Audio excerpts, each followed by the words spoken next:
Hello and welcome to Wednesday, the day of Weds. It's 4:40 right now, and it's been quite a day. We've been doing some stuff. Let me show you. If we just turn the camera just a bit, you'll see that my mic stand is in the way. There we go. You'll see that we are finally on Arch Linux on my lovely top of the line computer for the tail end of 2015. Yeah, I think this is actually like one of the top specs machines from the tail end of 2015.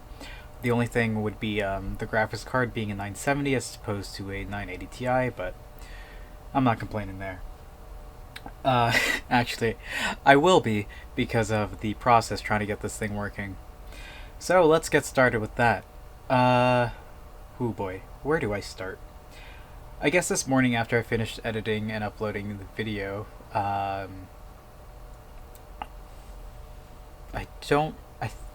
so what I did was I took my trusty, good old 32 gig USB stick, loaded up a copy of the latest release of Arch Linux, which was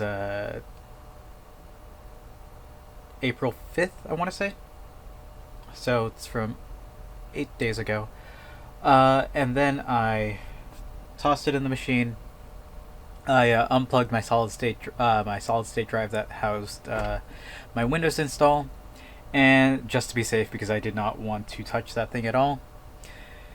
And I went ahead and plugged in my USB, booted it up, and then we were on the way. So I basically installed Arch from scratch. The Arch wiki is very detailed. It does leave out some, I'd say, important steps and things that you would typically like to know. It makes you read about it, and while I have done that in the past, and I pretty much did it today, there was just like one article that I've used before to just install it normally, and I followed both the wiki and the article to install the operating system as is, but that's where I ran into some issues because I was used to installing that in a virtual machine, and that means that it typically would not be installed with a graphics card. Well, like it would be a VMware compatible graphics card, and yeah, that's pretty much one of the big issue. So I knew everything in theory, and good old Nvidia has some very finicky graphics card issues with Linux, and they're getting better with it, but it's still a pain to deal with. So here's what happened. I finished the setup with the manual install, and when I got to the end, what did I do? I had everything installed, everything set up. I was like, good, okay. Unplug the USB, restart the computer.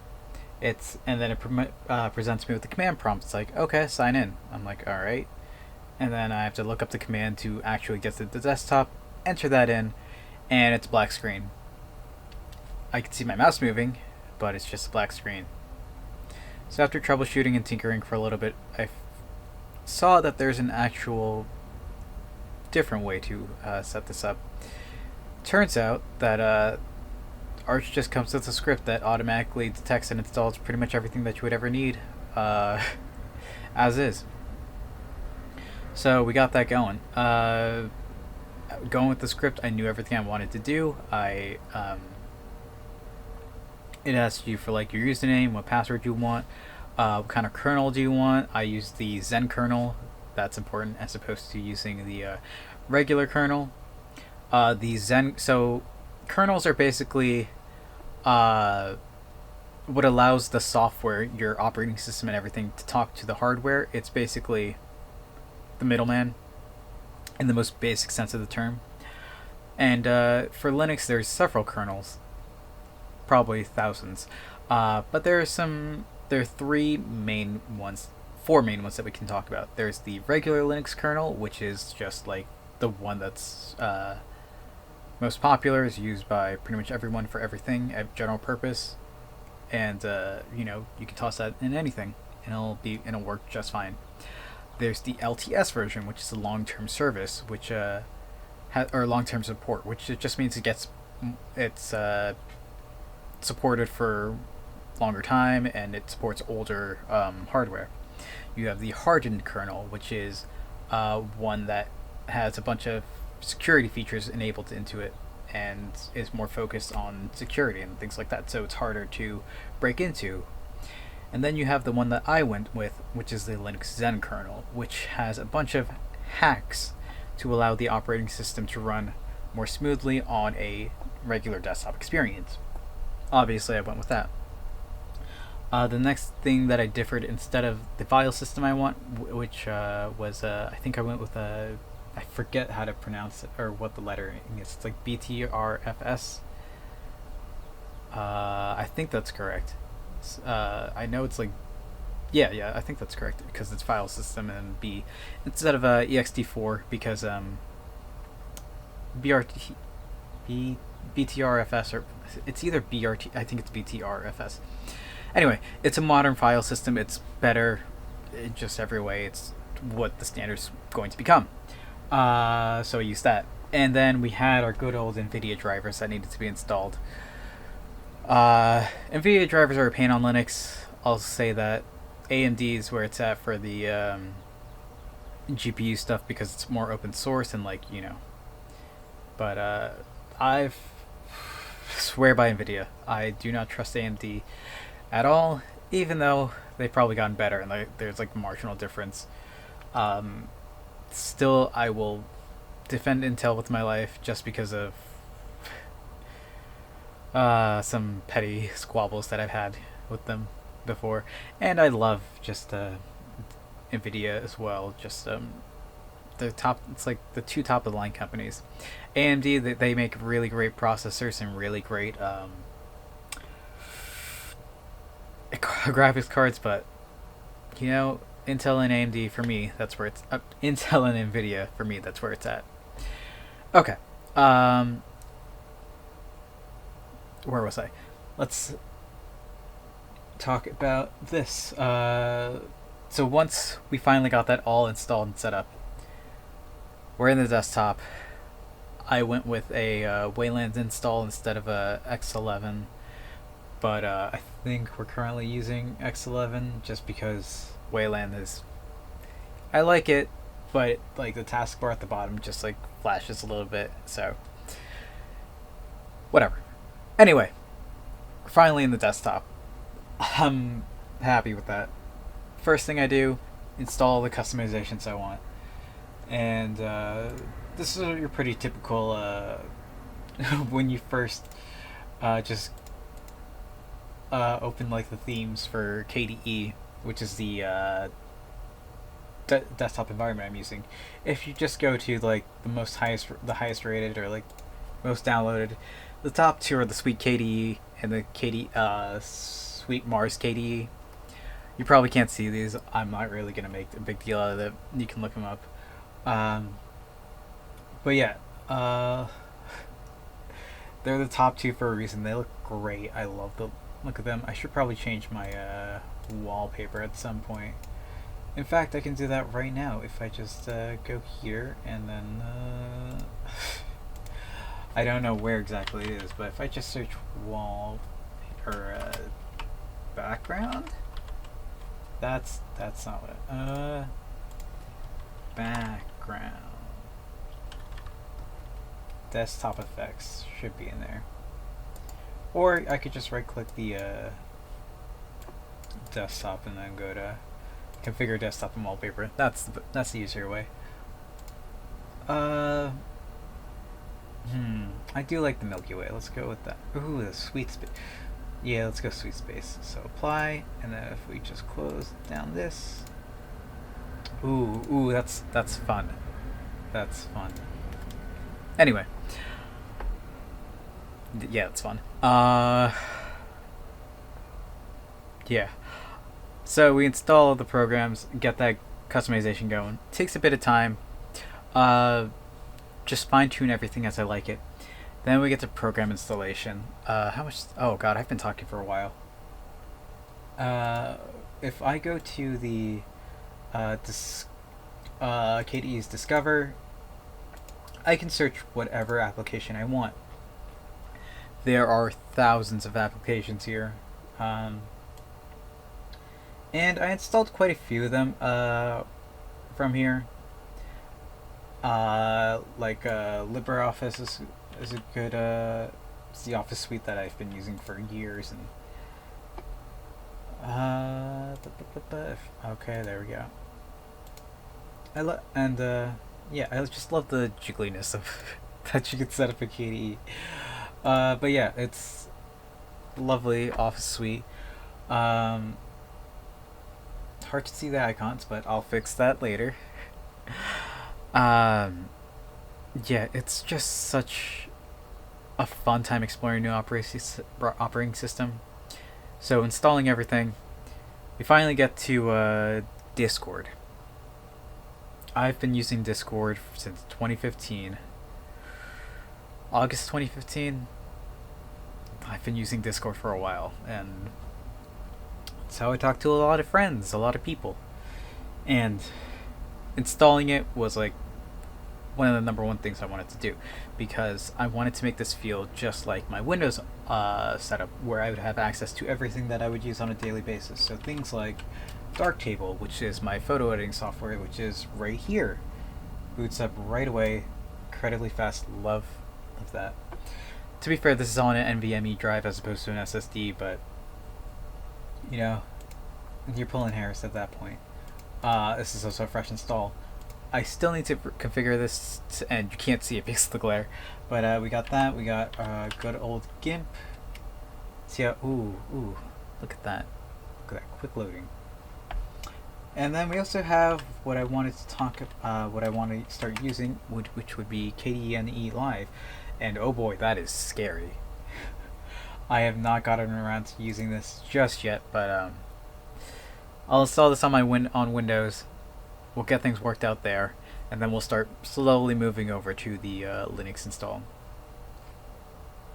This is gonna be fun though. So if things look different starting probably tomorrow's vlog. Well, we'll see how this one turns out. We'll see how it goes. And yeah, when we got to Discord, I was installing it from the software from Discover, and it wasn't like starting up. It was showing, like, it was just loading like a black screen, like a black window. It was just completely dark, and I was like, that's funny. So I did some troubleshooting of my own, tried to install it manually, gave up on that, restarted the computer. We ran into some crashes, but somehow we got back in and recovered. So I still need to test a few things with the restarts, but after that, what I did was I installed the ARU, which is the Arch user repository, which is a bunch of community submitted packages. I set that up. I installed the AUR version, which is the I should get a better AUR manager, or at least front end. At least we'll see. Anyway, install that. Then it installed the community version from the user repository, and it worked. I'm glad that happened. Arch is a very difficult distro for beginner users, and I do not recommend it. Start with Ubuntu. There's a reason everybody says start with Ubuntu. It's very easy. There's so many resources for it, and I use that for like all my VMs just because it's easy. It's user friendly. It's good enough. And if you want to start branching out like I do, go ahead. Just start slow. I've been using I have. Where is that CD? I've been using Linux for over 10 years, so I figured it's finally time to hop on to well, almost 10 years. Hop on to put it on my machine where I can do it full time and have fun with it. Got a lot to. I guess the only thing would be like gaming, and then but it's just search. If I search Steam, and let's see this one, and it says loading. Error while fetching reviews. I mean, see why I said when it's finicky. It's great, but it's let's see. If I just restart this, maybe we can get it working. But yeah, I've got pretty much everything going the way I want it. We'll need to just. I know Steam is a bit finicky as well, but once we get there, we'll be having a good enough time with it. So we gotta still tinker with it, but hopefully I'll be able to migrate soon enough. I've talked a lot. We were going on like 17 minutes. The camera's starting to overheat. It's almost 5 now, so I think I'm gonna go against my better instinct and go for a run because I really don't want to, and that just means I really should. So I'll catch you in a bit after the camera cools down and after we've gone for a little bit of a run. Okay. Oh god, just got back from the run. I think we're doing good on keeping up with our times. Last year, March 2021, I was celebrating sub 21. Today was a 22:45. So, getting there, doing better. The goal, I guess, the goal right now is a sub 22. So we got improved by 45 seconds. I'm sure I can do it. But I'm gonna go hit the shower because you can see I'm a bit sweaty at the moment. We're spending quite a bit of time in the front of the computer today, and well, for good reason. I'm spending a lot of time on the computer today. So we're back in Windows. Took a shower and everything, all clean. And we're messing around with Kdenlive.